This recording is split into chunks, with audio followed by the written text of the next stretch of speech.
नमः शिवाय गुरवे सच्चिदानन्दमूर्तये निष्प्रपञ्चाय शान्ताय निरालम्बाय तेजसे। हरिओम प्रभु जी, आज के इस अध्यात्म परिषद में आप सबका स्वागत है। आज का प्रश्न लखनऊ से ज्योति त्रिपाठी जी का है।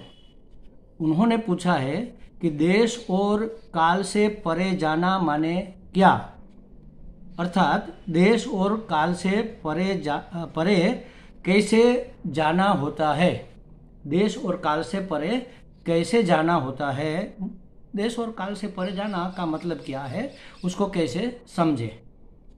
तो देखो प्रभु जी, देश और काल से कैसे परे जाए, तो ये प्रश्न ही इसलिए नहीं उठता क्योंकि हम देश और काल, टाइम और स्पेस, उससे पार जा ही रहे हैं। हर क्षण हम उससे दूर जा रहे हैं, उससे बिछड़ रहे हैं। तो फिर परे जाने का मतलब क्या है और कैसे हम हर क्षण देश और काल से परे जा रहे हैं। तो देखो, हमारा बचपन था, वह समय गया, जवानी का समय गया, और युवावस्था के बाद जो प्रौढ़ावस्था आती है उसका भी समय गया।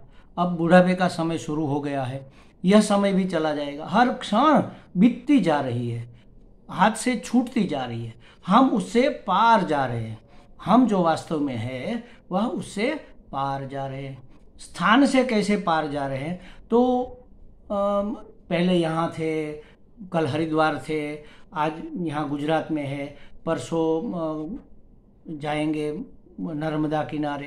तो हम किसी एक जगह पर तो रहते नहीं, ये तो है, यह तो देश से पार जाने की बात है। लेकिन हम जिसको हम मानते हैं, इस देहादि संघात को हम मानते हैं, तो वह भी किसी निश्चित देश में नहीं रहता। बचपन में छोटा सा शरीर था, छोटी सी जगह रोकता था।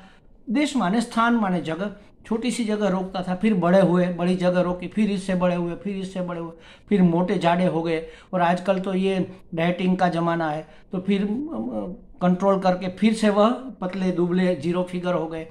तो देश भी टिकता नहीं है एक समान। हम चाहे या न चाहे, हम प्रयत्न करें चाहे न करें, तो देश और काल हम पकड़ कर रख नहीं सकते, उससे हम पार जा रहे हैं। तो फिर देश और काल से परे जाने का मतलब क्या हुआ?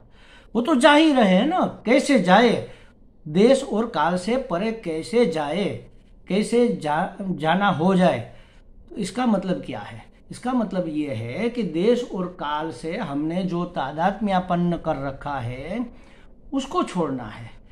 जैसे मैं यहाँ हूँ, इस बात को छोड़ना है, इस अभिमान को, इस अध्यारोप को छोड़ना है।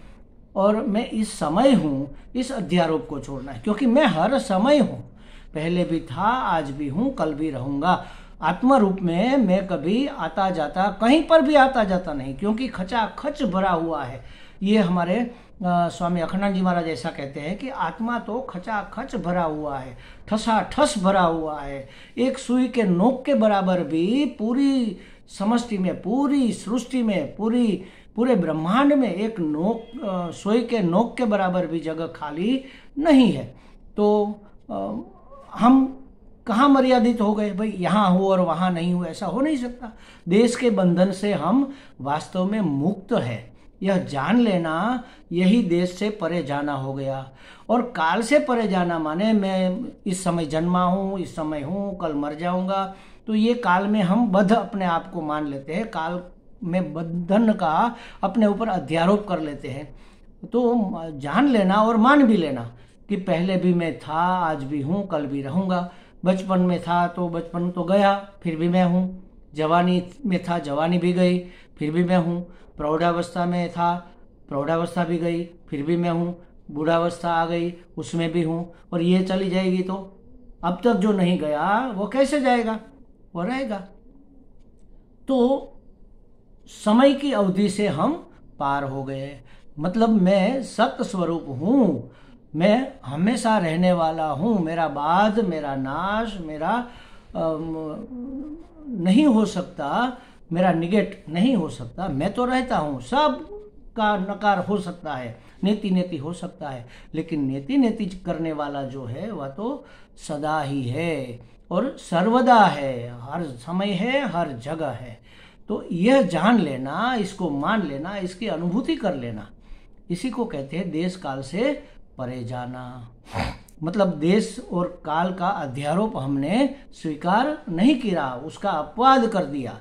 अध्यारोप जो किया हुआ था बचपन से लेकर आज तक अज्ञान अवस्था में, उसका हमने निषेध कर दिया, उसका अध्यारोप का हमने अपवाद कर दिया, उसको निकाल बाहर कर दिया कि नहीं, मैं न तो पहले था, न तो आज हूँ, न तो कल रहूँगा। माने कि मैं हर समय था और रहूँगा, मैं वहाँ था और यहाँ नहीं था, यहाँ हूँ और वहाँ नहीं हूँ, ऐसी भी बात नहीं। क्योंकि आत्मा तो, परमात्मा तो ठसाठस भरा हुआ है, एक नोक के बराबर भी पूरे ब्रह्मांड में कहीं जगह खाली नहीं है आत्मा के बगैर। और इसीलिए आत्मा को अनंत कहते हैं।